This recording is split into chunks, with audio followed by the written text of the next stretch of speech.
1/4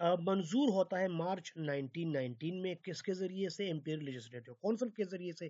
اور اس ایکٹ میں برطانوی حکومت کو دہشت گردی کی سرگرمی میں ملوث کسی بھی شخص کو گرفتار کرنے کا اختیار دے دیا گیا۔ اب حکومت کو ایسے لوگوں کو گرفتار کے اختیار بھی دے دیا گیا جنہیں بغیر کسی مقدمے کے 2 سال تک حراست میں رکھا جا سکے۔ اس نے پولیس کو بغیر وارنٹ کے کسی کی جگہ کی گھر کی تلاشی لینی شروع کر دی۔ تو اس کے ذریعے 3-4 باتوں کی وجہ سے لوگوں میں اشتعال پیدا ہو گیا اور لوگ مشتعل ہو گئے۔ آگے جو ہے وہ ہے کلیفٹ موومنٹ، کیونکہ جو 1914 سے 1918 تک جو جنگ چڑی تھی، ورلڈ وار 1، تو اس میں یہ بات قابل ذکر ہے کہ جو 1919 سے 1924 تک کلیفٹ موومنٹ اس بات پر چلی تھی کہ جو ورلڈ وار 1 تھا، وہ انہوں نے جو برطانیہ کا ساتھ دیا تھا مسلمانوں نے، انڈین سب کنٹیننٹ کی آرمیز نے، تو اس بات پر ساتھ دیا تھا کہ آپ جب جنگ جیت جائیں، جب بھی آپ جو وار جیت جائیں، تو اس کے لحاظ سے آپ نے کیا کرنا ہے؟ آپ نے اوٹومن امپائر کو ٹکڑے ٹکڑے نہیں کرنا، لہٰذا انہوں نے مان لیا۔ لیکن اس کے باوجود بھی انہوں نے اس کو ٹکڑے ٹکڑے کرنا شروع کر دیا۔ تو اس کے ٹکڑے ٹکڑے کرنے کے خلاف یہ خلافت موومنٹ چلی ہے، تاکہ خلافت کو ریسٹور کیا جا سکے اور اس کو ٹکڑے ٹکڑے نہ کیا جا سکے۔ تو یہ بہت بڑے 2 مقاصد تھے خلافت موومنٹ کے۔ یہ سلائیڈ آپ دیکھ سکتے ہیں کہ جو 1919 سے 1924 تک چلا ہے خلافت موومنٹ۔ پھر آگے جو ہے ہمارے ساتھ ایک اور انسیڈنٹ آتا ہے جس کو سائمن کمیشن کہتے ہیں۔ سائمن کمیشن جو کہ 1928 کو آتا ہے، اور 1928 کو اس لیے آتا ہے کیونکہ انہوں نے کہا تھا 1919 جو چیمسفورڈ ریفارمز آئے تھے، تو ڈائری کی ریفارمز آئے تھے، اس میں ڈائری کی سسٹم تھا، انہوں نے کہا تھا کہ ہم ڈائری کی سسٹم کو دیکھیں گے کہ یہ لوگ اس کے لحاظ سے کیا تاثرات رکھتے ہیں، تو ہم 10 سال بعد آئیں گے۔ تو وہاں پر جو الیکشن ہونے والے تھے یو کے میں، تو اس لیے یہ 2 سال قبل آ گئے۔ تو یہاں پر جو سارے جو سائمن کمیشن کے لوگ تھے، تو وہ سب جو تھے گورے تھے، وہ سب انگریز تھے۔ ان میں سے کوئی بھی ایک شخص جو ہے وہ انڈین سب کنٹیننٹ سے نہیں تھا۔ تو اس لیے انہوں نے بائیکاٹ کیا، انہوں نے بتایا کہ ہمارا ایک ریپریزنٹیٹو اس میں لازمی شامل ہونا چاہیے، تاکہ وہ آپ کو بتا سکے کہ جو انڈین سب کنٹیننٹ ہے، ان کے لوگوں کے کیا تاثرات ہیں، وہ کیا چاہتے ہیں، تاکہ اس کے لحاظ سے کانسٹیٹیوشن کو فریم ورک کیا جا سکے۔ تو اس لیے انہوں نے اس کا بائیکاٹ کیا، کالے جھنڈے دکھائے اور اس کو رخصت کر دیا۔ اس کے بعد نہرو رپورٹ، سائمن کمیشن کے بعد انہوں نے چیلنج کیا کہ آپ ایسے کریں کہ آپ اپنے لیے کانسٹیٹیوشن بنا دیں، ہم دیکھتے ہیں کہ آپ کس طرح کانسٹیٹیوشن بناتے ہیں۔ تو پہلے یہ ٹاسک دیا گیا مسلم لیگ کو، لیکن بعد میں یہ ٹاسک دے دیا گیا کیونکہ مسلم لیگ اس کو فلفل نہیں کر سکی۔ تو جب کانگریس کو دے دیا گیا، تو انہوں نے 3 مہینوں میں اس کو فلفل کیا اور ایک پروفارما لایا جس کو نہرو رپورٹ کہتے ہیں، اور یہ کب سنایا گیا؟ 15 اگست 1928 کو۔ تو اس میں یہ بات تھی کہ 1/3 ریپریزنٹیشن بھی مسلمانوں کی ختم کر دی گئی تھی، اور سپریٹ الیکٹریٹ بھی ختم کر دیا گیا تھا۔ تو یہ دونوں باتیں بہت زیادہ امپورٹنٹ مسلمانوں کے لیے، لہذا انہوں نے اس کا بائیکاٹ کیا۔ پھر قائد اعظم نے 3 پوائنٹس جو ہے سامنے رکھی، جو اس کو بھی ریجیکٹ کر دیا۔ پھر اس کے بعد جو نیکسٹ سلائیڈ میں ہم دیکھیں تو وہ جو ہے 14 پوائنٹس آتے ہیں۔ یہ آپ کا نہرو رپورٹ ہے، اس سلائیڈ کو ذرا پھر پڑھ لیں۔ اس کے بعد جو ہے پھر 14 پوائنٹ آتے ہیں، کس وجہ سے کہ نہرو رپورٹ کو وہ منظور نہیں کرتے، اور قائد اعظم پہلے 3 پوائنٹ دیتے ہیں اور اس 3 پوائنٹ کو بھی ریجیکٹ کیا جاتا ہے، پھر 14 پوائنٹ دیتے ہیں، 14 پوائنٹس کو بھی ریجیکٹ کیا جاتا ہے۔ تو اس کے بعد قائد اعظم کہتے ہیں کہ آج سے اور ہمارے اور جو انڈین نیشنل کانگریس کے راستے کمپلیٹلی جدا ہو چکے ہیں۔ تو یہ 14 پوائنٹس ہیں۔ 14 پوائنٹس ذرا آپ پھر دیکھ لیں، یہ تو بہت لمبا ٹاپک ہے، اپنے طریقے سے ایک لمبا ٹاپک ہے جس میں قائد اعظم نے 14 پوائنٹس بتائے تھے، اور وہ 14 پوائنٹس مسلمانوں کو ان سب کا سیف گارڈ کرنا تھا، جیسے جو ہے فیڈرل سسٹم ہونا چاہیے، NWFP اور اس میں اصلاحات کرنی چاہیے، ریفارمز کرنی چاہیے، اس کے علاوہ سنگھ بمبئی سے الگ کرنا چاہیے، وغیرہ وغیرہ۔ ایسے بہت سے جو ہے اس میں پوائنٹس تھے، تاکہ اس سے مسلمانوں کو بھی فائدہ پہنچے۔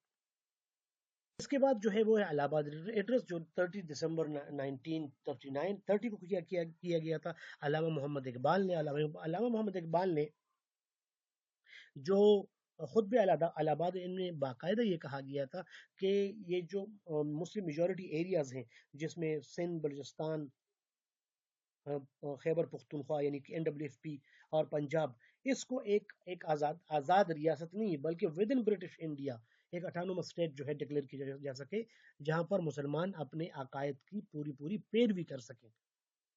اس کے بعد جو آتا ہے وہ ہے round table conferences. Round table conference جو ہے 1930، 31، 32 سے شروع ہوتے ہیں، لیکن اس کا کوئی نتیجہ نہیں نکلتا۔ پھر اس کے بعد جو ہے اب جو راؤنڈ ٹیبل کانفرنس یہ ہوئے کیوں ہے؟ یہ ہوئے اس لیے کیونکہ ان کو پتہ لگ گیا تھا برٹشرز کو کہ یہ انڈین سب کنٹینٹ جو ہمارے ہاتھ سے جا رہے ہیں، یہاں پر جب فسادات شروع ہو چکے ہیں، تو انہوں نے انڈین نیشنل کانگریس اور مسلم لیگ کو بلایا تھا کہ کچھ اختیارات اپنے پاس رکھے اور کچھ اختیارات انڈین کو جو ہے فراہم کیے جا سکے، لیکن وہ بے نتیجہ ثابت ہوئے۔ پھر کمیونل ایوارڈ آتا ہے اور پھر 1935 کا ایکٹ پاس ہو جاتا ہے، اور جو کہ انڈین سب کنٹیننٹ کا سب سے بہترین جو ہے انگریزوں کے لحاظ سے وہ سب سے اچھا ایک کانسٹیٹیوشن تھا، لیکن قائد اعظم اور گاندھی نے اس کو ریجیکٹ کر دیا تھا کیونکہ انہوں نے کہا کہ یہ جسٹ بروکن ایگز ہیں۔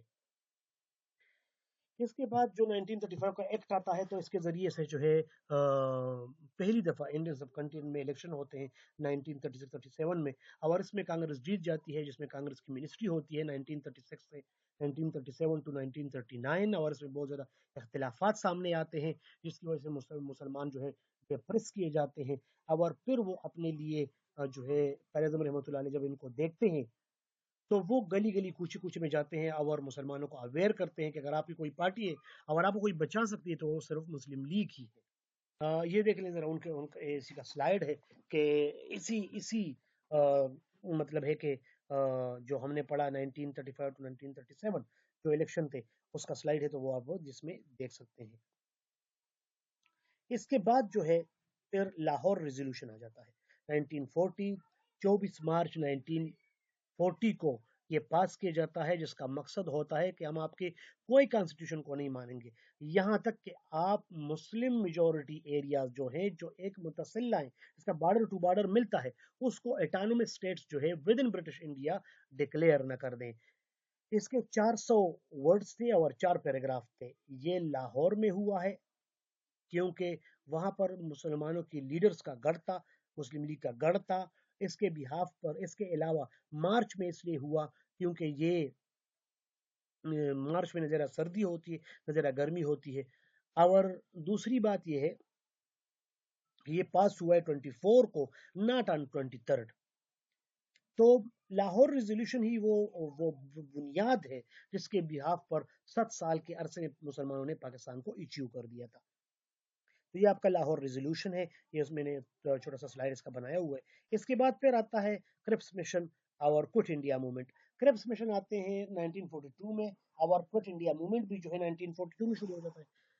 کرپس مشن میں دیکھیں یہ جب ورلڈ وار 2 شروع ہوتا ہے تو یہاں پر ان کو آرمی کی ضرورت ہوتی ہے، جاپان بالکل سر پر کھڑا ہوتا ہے، تو یہ چاہتے ہیں امریکہ اس کو پر فوکس زور دیتی ہے، فورس کرتی ہے کہ آپ جائیں اور انڈین سب کنٹیننٹ سے ان کو کچھ سجیشنز دیں اور ان سے کہیں کہ آپ اپنی آرمی ہمیں دے دیں۔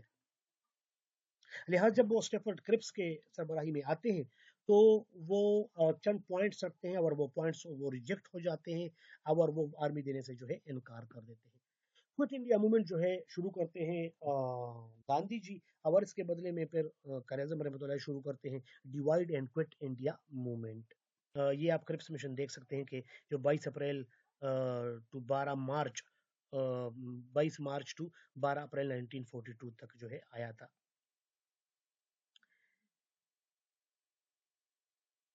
اس کے بعد جو ہے یہ کوئٹ انڈیا موومنٹ ہے کا سلائیڈ ہے، یہ بھی آپ ذرا دیکھ لیں، پڑھ لیں۔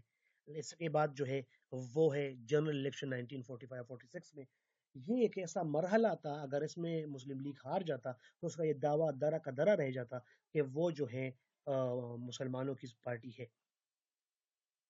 اب یہاں پر الیکشن ہوتا ہے تو یہاں پر مسلم لیگ کا جو سائن ہوتا ہے، جو سمبل ہوتا ہے وہ ترازو ہوتا ہے، اور جو آل انڈیا مسلم جو آل انڈیا نیشنل کانگریس ہوتا ہے اس کا چرخا ہوتا ہے، جو